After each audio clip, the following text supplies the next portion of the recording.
വർഷത്തിൽ നിങ്ങളുടെ ഏറ്റവും ഇഷ്ടപ്പെട്ട മാസം ഏതാണ്? എൻ്റേത് ഡിസംബറാണ് കേട്ടോ. എനിക്ക് ആ ഒരു ക്രിസ്മസ് വൈബ് ഭയങ്കര ഇഷ്ടമാണ്. അപ്പോൾ അതാ ഒരുങ്ങി കെട്ടി വലിയ ഗമയ്ക്ക് പോകുന്നത് വൈൻ ഉണ്ടാക്കാനുള്ള മുന്തിരി വാങ്ങിക്കാൻ വേണ്ടിയിട്ടാണ്. വാങ്ങിക്കുന്നതും പ്രിപ്പറേഷനും ഒക്കെ കണ്ടിട്ടുണ്ടെങ്കിൽ ഞാനൊരു വൈൻ എക്സ്പേർട്ടാണെന്ന് തന്നെ നിങ്ങൾക്ക് തോന്നും. പക്ഷേ അങ്ങനെയല്ല. ഇതെൻ്റെ ഫസ്റ്റ് ടൈമാണ് കേട്ടോ. ഫസ്റ്റ് ടൈമാണ് ഞാൻ വൈൻ ഉണ്ടാക്കുന്നത്. ചുമ്മാ യൂട്യൂബിൽ വീഡിയോസൊക്കെ കണ്ടിങ്ങനെ പോകുന്ന സമയത്താണ് വൈൻ ഉണ്ടാക്കുന്ന റെസിപ്പി കണ്ണിപ്പെട്ടത്.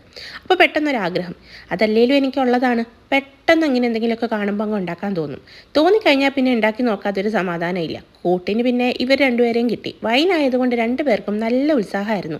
എന്തായാലും നന്നായി കഴുകി വൃത്തിയാക്കി പഞ്ചസാരയിലൊക്കെ മിക്സ് ചെയ്ത് സ്പൈസസൊക്കെ ആഡ് ചെയ്ത് ഈസ്റ്റ് വിട്ട് നന്നായി കെട്ടി ഭരണിയിൽ തന്നെ ഇടണം എന്നുള്ള വാശിയിൽ പോയി ഭരണിയൊക്കെ വാങ്ങിക്കൊണ്ട് വന്ന് അതൊക്കെ കഴുകി വൃത്തിയാക്കി വൈനിട്ട് കെട്ടി പൂട്ടി വെച്ചിട്ടുണ്ട് കേട്ടോ. ഇനിയിപ്പോൾ ഒരു 21 ദിവസം കഴിയണം. ആ ഒരു 21 ദിവസത്തെ കാത്തിരിപ്പാണ് ഇനിയുള്ളത്. പണ്ട് വിനീത് ശ്രീനിവാസൻ പറഞ്ഞതുപോലെ കാത്തിരിപ്പിനൊരു പ്രത്യേക സുഖമുണ്ടല്ലോ. അപ്പോൾ എങ്ങനെ